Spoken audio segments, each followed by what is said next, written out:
complex with data modules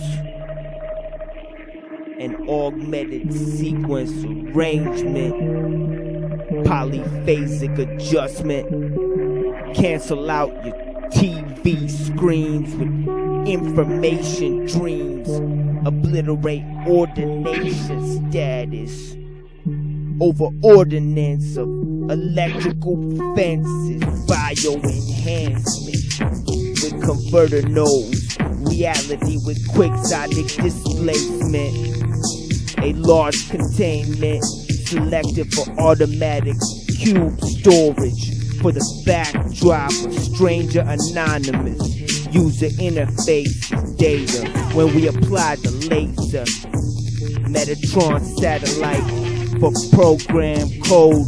Acolyte spawns an inertial dampener computation unit with voice cymatics in an infernal timeless cryogenic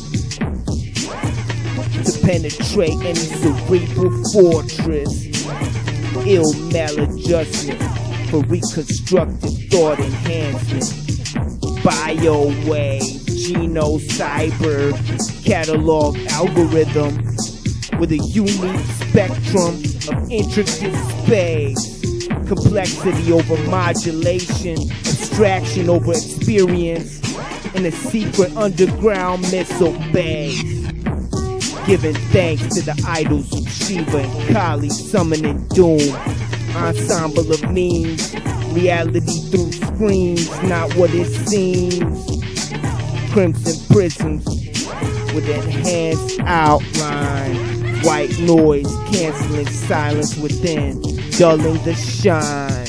Behringer blast, barrels of adulterated half-mass for those half-stabbed.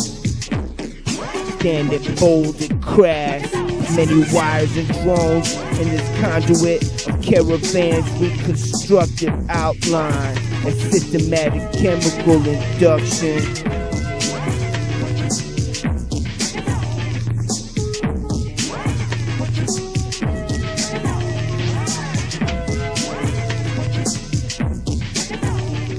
Hello, my dear friends. I'm going to be discussing a few things about the value systems of the technological system, and I'm brought to a certain story I would like to share with you guys. One day I was with a dear friend of mine who's no longer my friend, but to each his own, as they say, live and let live. We certainly wish everyone the best, but as we say, no one gets left behind in our philosophy. That's how we do things here on The Machine Lies. And we'd like to inform you about certain values. And this story is basically a story that begins with a meeting I went to go see a climate scientist. And this climate scientist had done this lengthy presentation on how the polar ice caps were melting, and he had actually climbed atop certain glaciers that were very old and observed their melting into the ocean over time. So he had returned in the Arctic with a video camera, tons of equipment to take very detailed photographs and measured the incremental change on how the ice had collapsed. And he actually drew up a graph that said that in the 1800s, when the Industrial Revolution basically began, the change in the climate was a sizable difference. And actually, he corresponded this with the melting of the polar ice caps, which he had actually observed firsthand.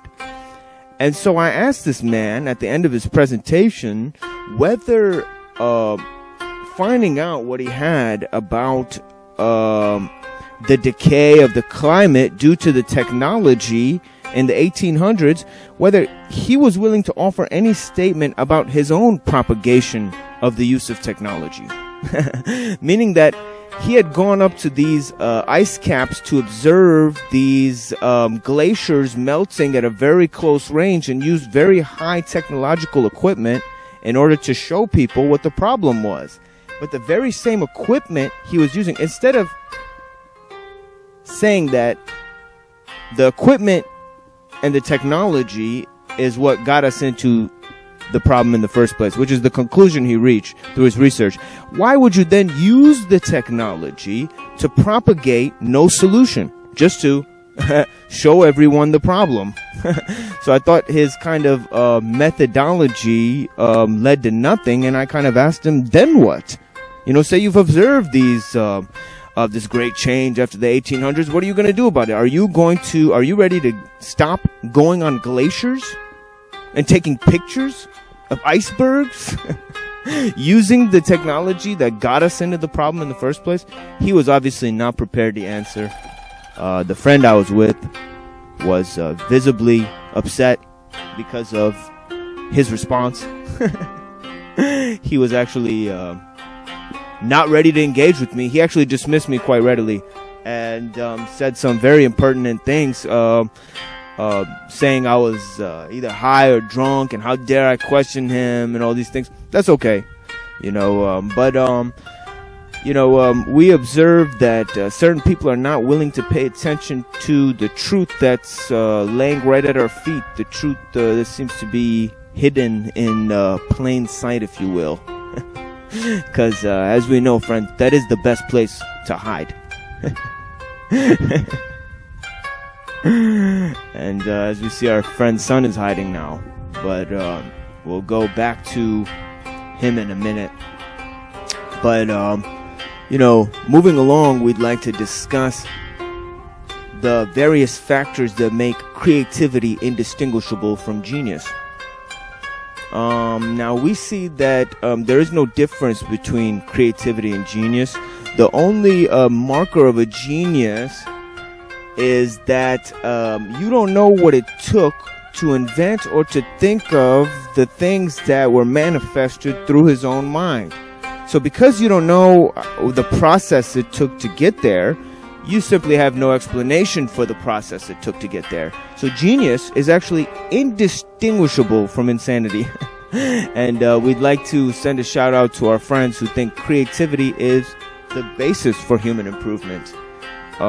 People like Elon Musk, who people refer to as a genius. We're not willing to make any markers on his behalf as to whether he is or not. But we will share with you a very different tale. One that has been on my mind about from the Shang Tzu, actually, in fact, Shang Tzu was approached by his friend Hu Tzu, and one day he told him that his words were useless, like a tree that he had in his yard. He called this tree Atlantis, and he said that its trunk was too big to ever be put to use. Its branches were too wiry to ever be cut and made into anything for solid wood or carpentry. And Hu Tzu told Shang Tzu that his words were big and lofty, just like this cloud. And Shang Tzu said, Hu Tzu, there's weasels who make who chase small prey, but chasing small prey gets tiring, and pretty soon one is availed to traps. And he said, there stands also a yak with his chest as big as a cloud, standing on the hill. It does not draw its sustenance from small prey. It stands on the hill with its chest as big as a cloud, and it eats the grass. It serves life because it uses life to sustain itself. And it doesn't chase around small prey, but it sure doesn't fall in a trap either. Now, he said, you have this tree named Atlantis in your yard. Its branches are too wiry to ever be used for carpentry. Its trunk is too big to ever be cut down. Because of its uniqueness, it will never succumb to harm. Because of its uselessness, it will remain. But we see the technological system instead imparts several other values. Skolimowski, Henryk Skolimowski mentions some of these values and says the efficiency in the capitalist world means competition. We see several factors available in today's society. Several values of the technological system include control, manipulation, efficiency, competitiveness, and aggression. These all feed off one another. He goes on to say, through these values it operates, and it operates rather efficiently, if not to say ruthlessly. Let no one make a mistake that this system is value-free. Let no one make a mistake that this system is value-free. It is impregnated with values. It is impregnated with values. And it has inculcated on our minds its distinctive morality. And that's what we're here to talk about today, my friends.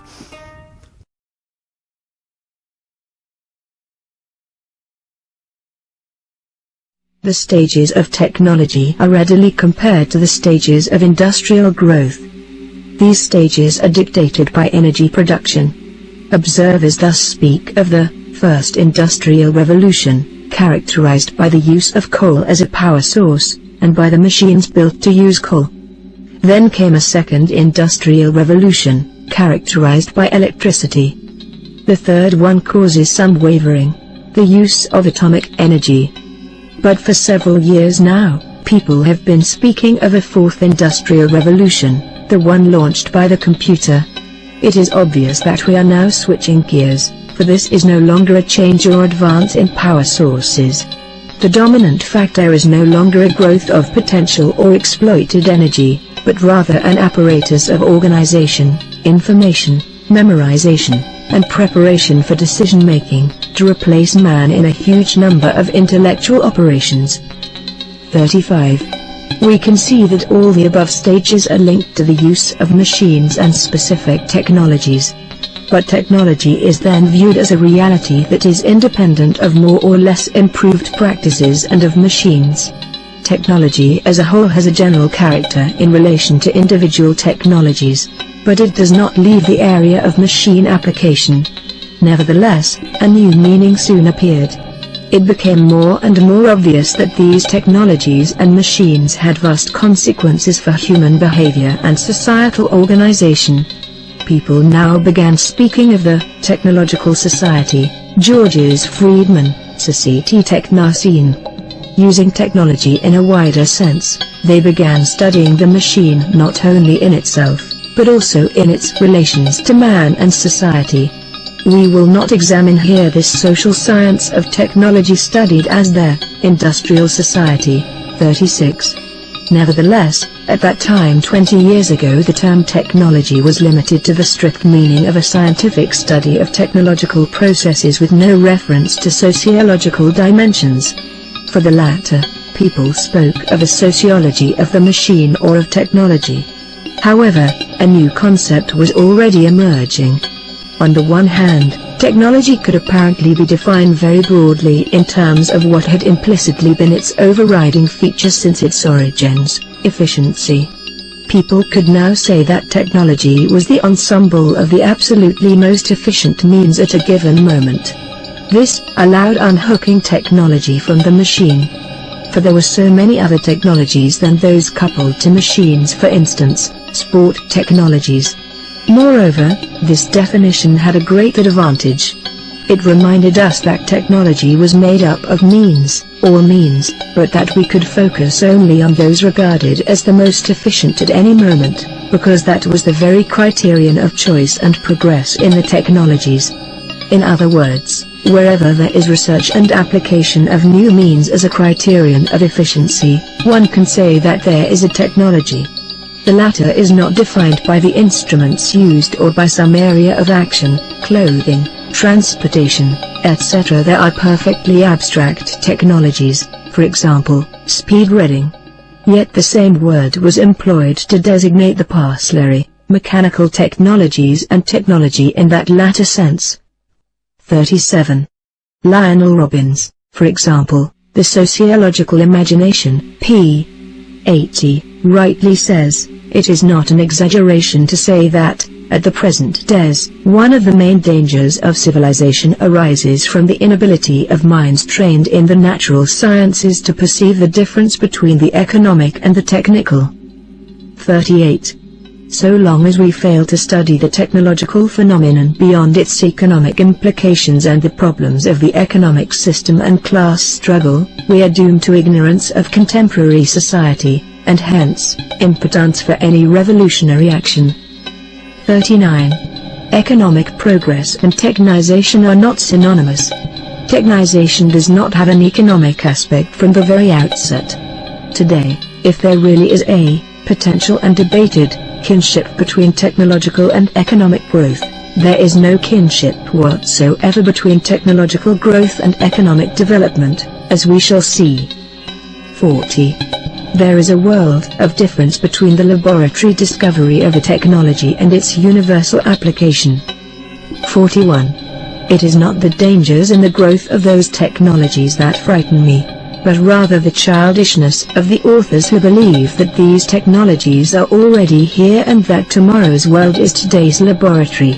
To speak of machine that lives and thinks, or even reproduces itself is infantile anthropocentrism. Von Neumann. 42.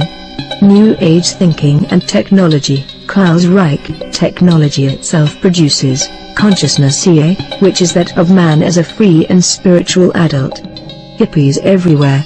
It suffices if the system of values changes, if psychological behavior is transformed, if the way of life is transformed, and poof!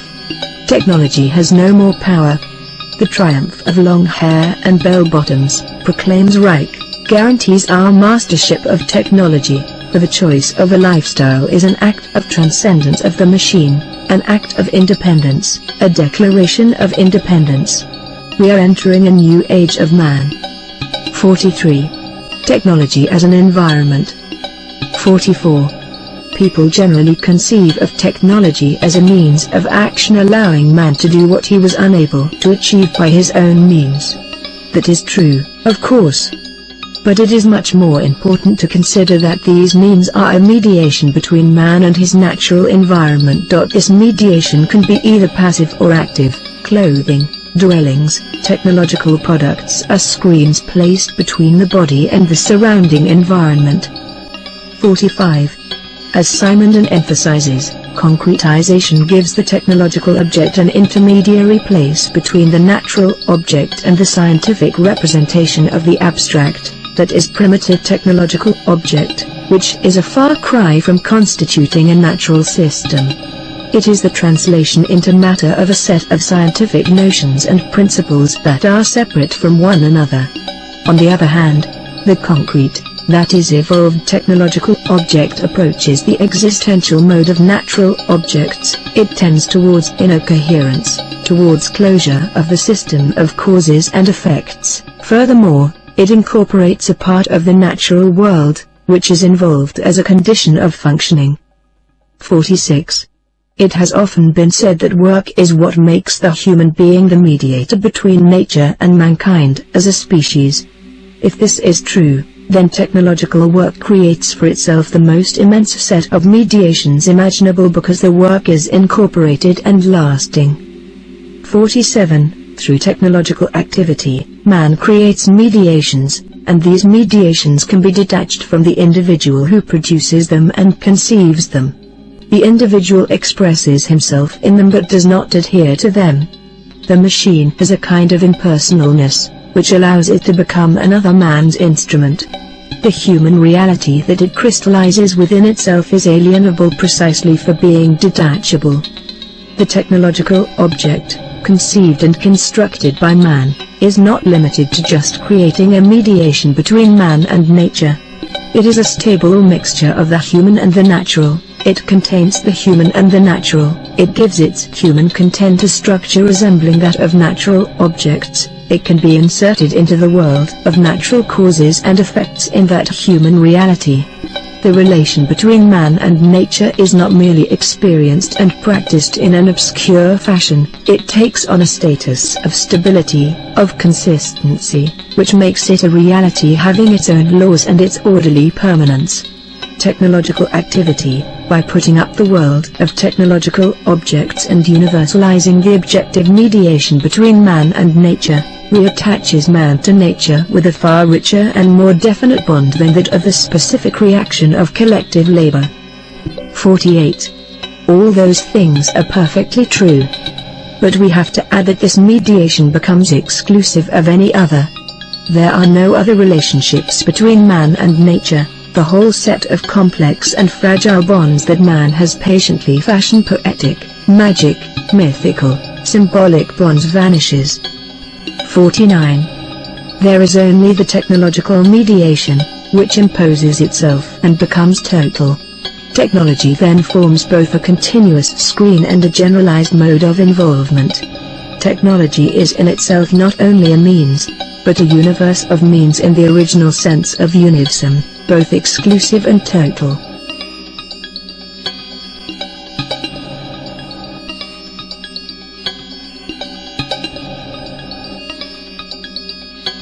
Greetings, everyone. Welcome to The Machine Lies, where we talk about how the machine lies on the machine that lies.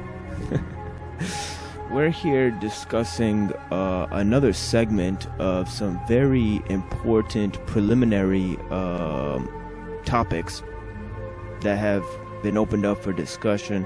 One of the main topics we're discussing today is the values imparted by the technological system.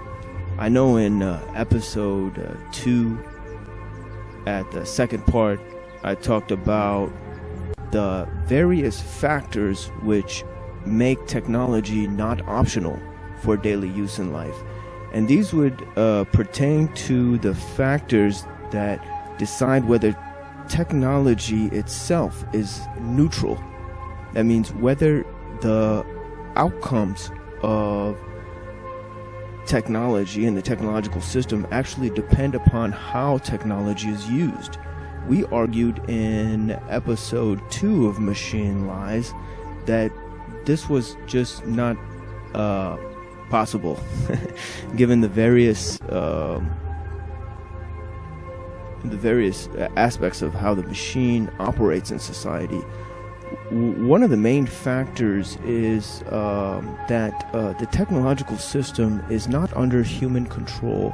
And now I think many people take an anthropocentric view of technique, and they seem to suggest that technology is something that operates on top of the natural world. But in episode 4 of The Machine Lies, we discussed with Professor Dr. David Skrbina how nature and technology are not actually distinct phenomenon. Or at least they cannot be categorized as such in terms of human creativity and the philosophy of mind. However, today we're going to shift gears to, as I stated before, the topic for today, which is actually concerning whether the technological system embodies values that are actually distinct from human-oriented value systems. And we actually see that technology does impart certain values. One of the things that got brought up in terms of technology is that technology acts on its own accord. And this is an underlying factor that technology has a strange sort of sovereignty in terms of its domain of activity. And this kind of is related to several different factors, which we'll come to discuss. I want to read here a quote by Friedrich Nietzsche, one of the greatest philosophers of Western civilization, and really the latest of the great continental philosophers, seen as one of really an anti-philosopher in a lot of ways, somebody who was quite cynical in his approach to Western learning, but nonetheless sought to improve Western learning through his various critiques. But here we see in a very excellent book by Friedrich Nietzsche discussing human values called Human All Too Human. He states in section 220 that there's a reaction against machine culture and what machine culture represents. He goes on to say, the machine, itself a product of the highest intellectual energies, sets in motion in those who serve it almost nothing but the lower non-intellectual energies. It thereby releases a vast quantity of energy in general that would otherwise be dormant. It is true, but it provides no instigation to enhancement, to improvement, to becoming an artist. It makes men active and uniform. Now, this is the kind of paradoxical nature that we want to discuss today.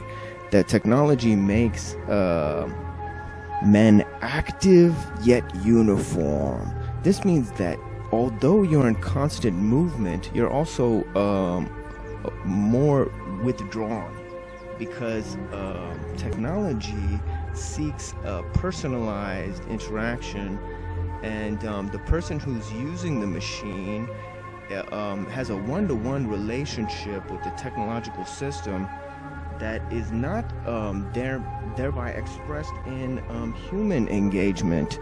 One of the main factors would be that technology it acts too fast for humans to take into account the various changes in the technological system. Now, we know about Moore's law and the various evolutionary scope of the way technology seems to build on itself and make exponential improvements to itself. And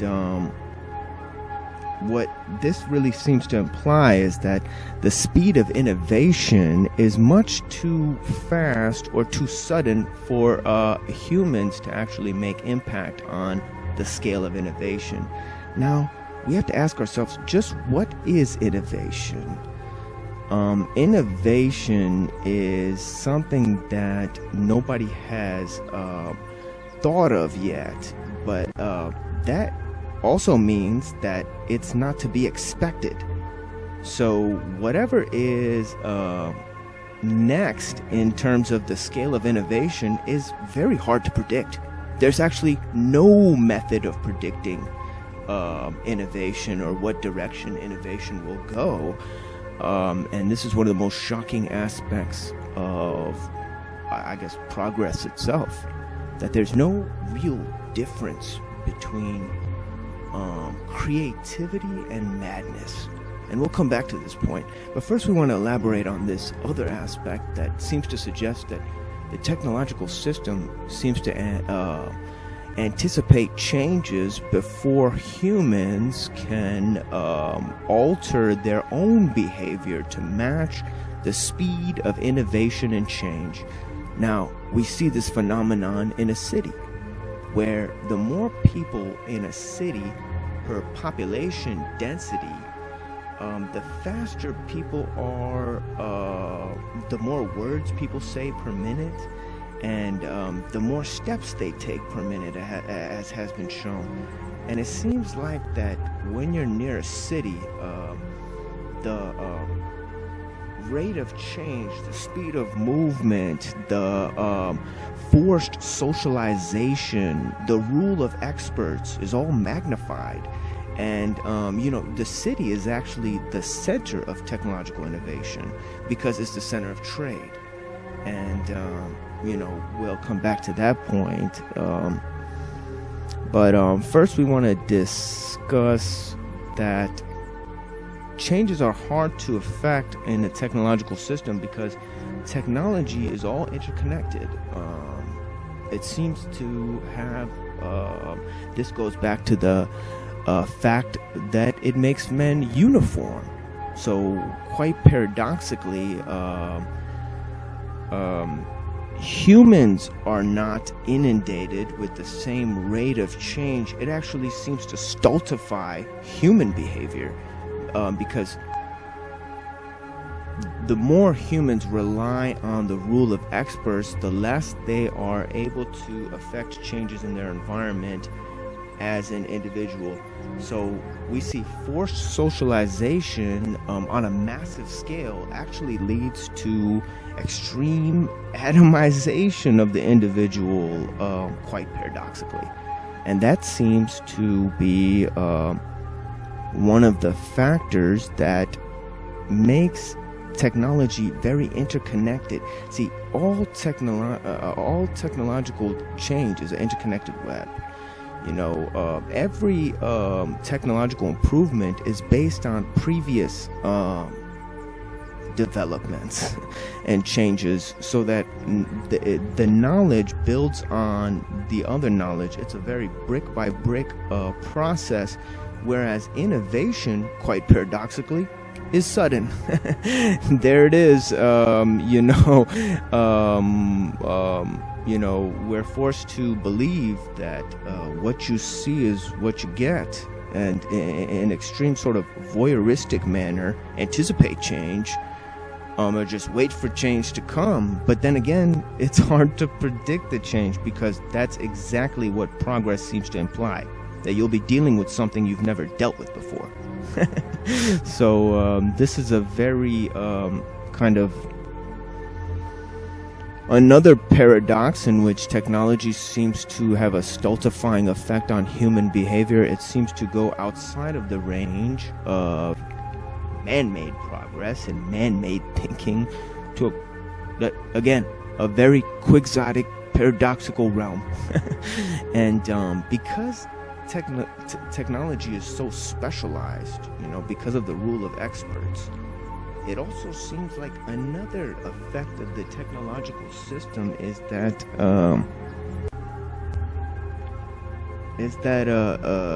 over specialization and compartmentalization of knowledge prevents mutual accord or interdisciplinary realization of various topics. And this really comes to the forefront when we're dealing with questions of the ecological change and ecological factors, because we know those factors are dealing with problems in a very interconnected web of influence, but technology seems to have its own second order nature that functions on top of the natural scheme. And here we come to another wall in our discussion, because it seems that although technology is an interconnected web, the compartmentalization of knowledge and the over-specialization of knowledge that's required to bring about the rule of experts means that humans are forced to look at technology in its separate parts and forced to develop technology in their own specialized domains.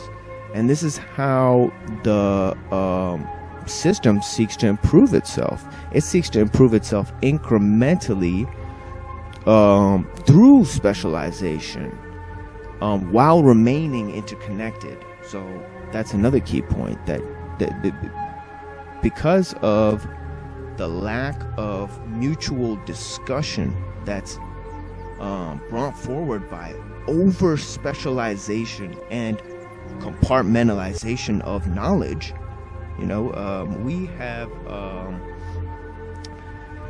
been brought to a standstill. And part of the problem comes with the very term itself.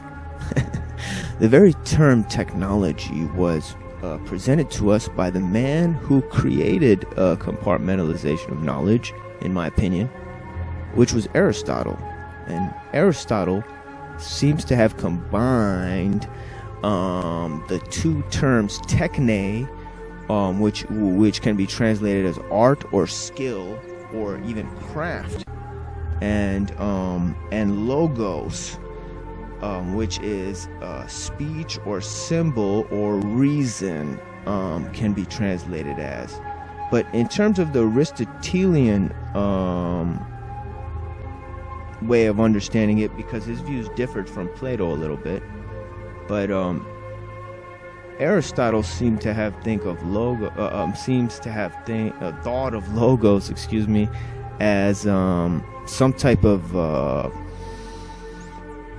symbol making sort of a mechanism, and this sort of symbol making mechanism was crafted or grafted in through something's inner potential.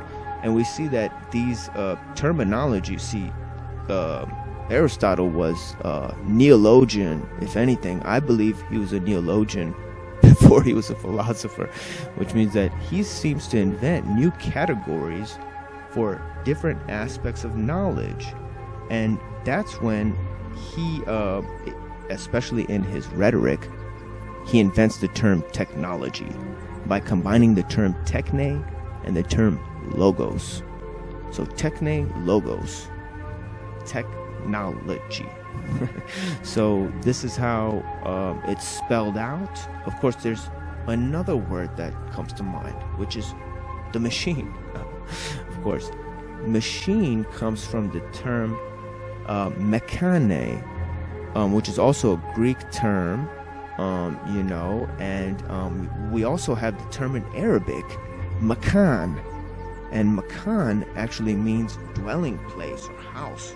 So we see that, you think of a makan as a place where people live, and or a place, a designated place, you know what I mean, right? So it would have to be carved out, especially. And what else do we have here? It would seem that both the terms technology and machine come from Greece, but also they arise in the philosophy of Aristotle, who actually separated knowledge into various subjects. So we see that I'm actually not sure where the compartmentalization of knowledge started in history. I mean, excuse me if I don't make a conclusive statement about the origins of human knowledge, but perhaps I can speculate that Aristotle played a major part in the contribution to this scheme. All right, well, I guess we'll move on to a kind of another aspect that's hard to explain, which is that technology creates worse problems than it solves. And we see that this is true in many instances. Technology seems to create several issues that are then solved by technology. And this seems sort of anthropocentric, because we see that human nature came from the natural world, or we theorize that human nature was somehow assembled through changes in the natural environment. And this corresponds to the origin of political theory in Western philosophy, which is the state of nature debate, and they seem to imply there that man is somehow separate from the domain of nature, and this has contributed to several anthropocentric designs, comparing nature, comparing the mind to a computer, comparing nature to a clock, and comparing various forces that are actually used to construct our mentality, which is responsible for our creation, for our creativity, then comparing our creations to nature itself, which seems completely anthropocentric. How can you compare nature, which created man, to man's own creations? This would have to seem to be an ultimate circular sort of thinking, and we've used it to promote technological solutions to man-made problems. Modern solutions to age-old problems. Okay, but the problem is humanity itself. And I don't believe that. That's not me talking. I believe in humanity. I believe that human beings are the caretakers of this world and the custodians of nature. But you know who doesn't believe that?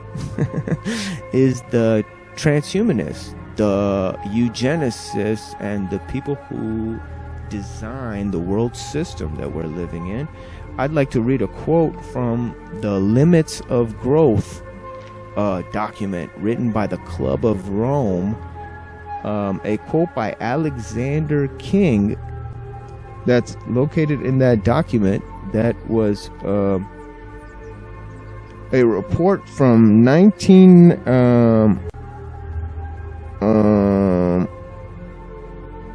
report in 1972. And this is revealed by Alexander King in the First Global Revolution, a report from the Club of Rome. He says, the common enemy of humanity is man. I mean, can you find a more paradoxical statement that human beings are going to solve the problems that are created? Technology, which is man-made, is going to solve the problems created by humanity. And I don't know how this is possible unless you've constructed a worldview where the common enemy of nature itself is humanity, and the technological system is actually separate from man, and somehow going to aid in his salvific grace. But we see that this is quite a circular solution, you know. So I mean, if humanity is going to solve the problems, but humanity is the problem, as he says, the common enemy of humanity is man. And I go on to read, in searching for a new enemy to unite us, we came up with the idea that pollution, the threat of global warming, water shortages, famine, and the like would fit the bill. All these dangers are caused by human intervention. I mean, can you believe this stuff? I go on to read, and it is only through the changed attitudes and behavior that they can be overcome. Okay. So we see another paradox here, and the paradox is especially clear, that thinking cannot really solve the problems that thinking has created. And it would seem that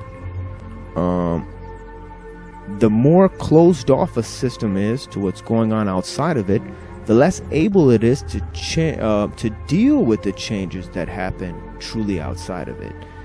See, a system is a closed loop, right? It's a feedback loop.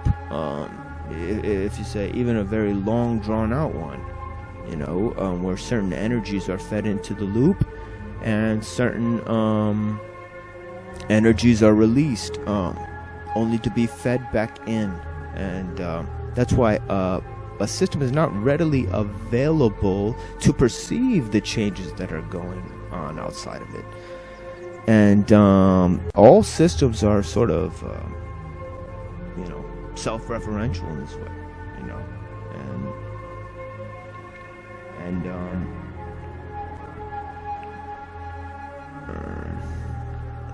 it would move on to say that the problems inherent in technology cannot be reformed. That if there are certain problems with technology itself, obviously we cannot use technology to solve those problems. And that makes reform rather dehumanizing. Now, we see that there's been many changes in human history in who is pulling the gears of our society. Now, we see that wealthy financiers and economists funded huge industry, and that industry developed to form international trade. And as it developed, it created more complex systems because, see, when you want efficiency, your goal is to produce a new product, the newest possible product, at the lowest possible cost, at the maximum possible output. So the only way you could completely realize this is to have a machine do the work.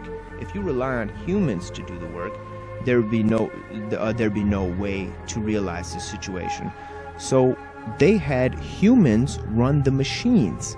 Well, pretty soon the economists lost out to the people who developed machines, and this would be the engineer.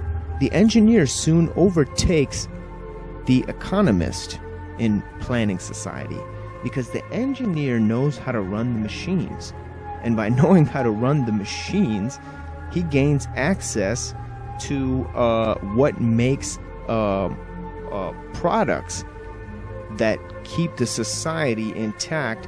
And also they create weapons, and they create medical supplies.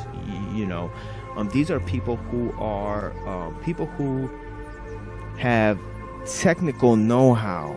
But soon, when the technical know-how is no longer sufficient and the machines are, one has to compete, and everybody has access to the same machines, well, then you need to theorize how to invent bigger and faster and better machines. So you need to bring in scientists. And scientists are the ones who improve machines. And soon the scientist overtook the engineer in planning society. Because the scientist, he doesn't only invent machines, but he's also responsible for developing machines. And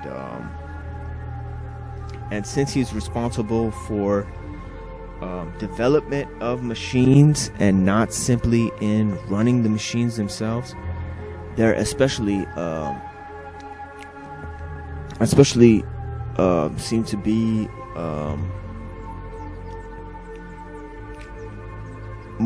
a step up than the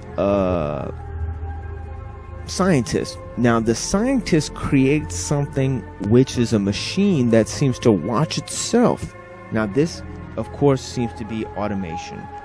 And automation means that once the scientists create automated machines, then all that needs to be updated within those machines is the software, or the computer, or the code. The code needs to be updated, but essentially there's no use for the scientist anymore. Now we have programmers running the society. So it seems that the programmer overtakes the scientist in developing new ways of interacting with the environment. But see, all of these scales of changes, some may call it, this is just another way of looking at it, but they have the 4 industrial revolutions, which we'll hear about,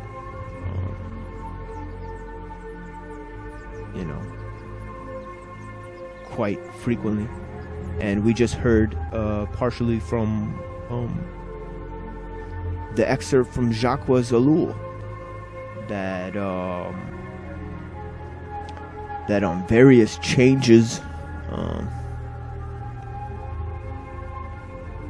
various designs in the technological system seem to pile on top of one another, and it seems to be like a pyramidal development of these things. But I guess we would also have to say that since the technological system is so interconnected, the reform of the technological system is not exactly possible without some sort of mass scale suffering, because so many people rely on the technological system. So it would seem as if non-violent reform of the technological system is actually not even possible at this point, given our late stage, and this is quite a astonishing point. Not sure what is to be done with it. We know the history of planning non-violent reform within societies has not been very successful. We're looking at changes, massive changes in human civilization that are driven by large-scale violence, to be precise. And that large-scale violence is usually attached to technological advancement, as we see many writers and thinkers seem to argue. Furthermore, we see that propagation and that propaganda and manipulation of the technological system seems to be pretty pervasive due to mass surveillance, mass data gathering on citizens by private contractors and other sorts of mediums. And it seems that even as we're talking now, criticizing various aspects of technological change, we're forced to do it using the same tools that have been given to us by the system. I mean, the machine lies is a clear example of how we're forced to use the medium that we criticize to criticize the medium itself. There is no way to escape the fact that we are living in a complete age where the medium is the message. Who controls your eyeballs controls your brain. And this seems to be a quite nefarious development. Another last sort of range of influence in technology is that the technological system, by improving itself beyond human means, will force humanity itself into a position where humanity will either have to abandon the technological system under great stress, political and economic stress that will lead to obviously massive casualty,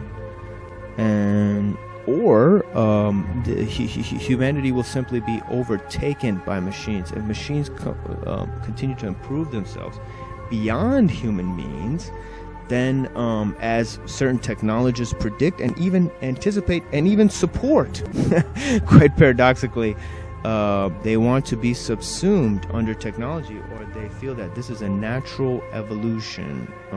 We see this in thinkers like Elon Musk, who admit the dangers of technology, developing technology, not knowing what's coming next, awakening a demon, and then developing a neural link. I mean, these are all paradoxical activities. Why would somebody who says is afraid that something might become the incarnation of evil also be involved in developing that very thing? I mean, we have to ask ourselves that.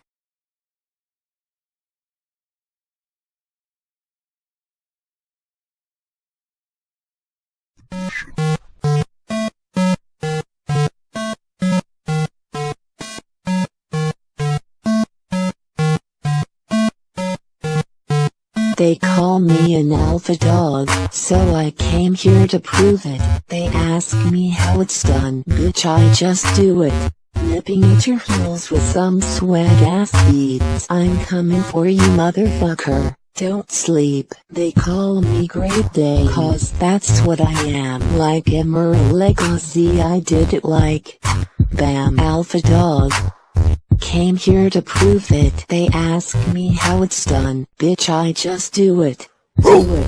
Come through, piss on your leg, hit your bitch doggy style, roll over in bed, smoke all your weed, eat your food, then I'm out like Rick James.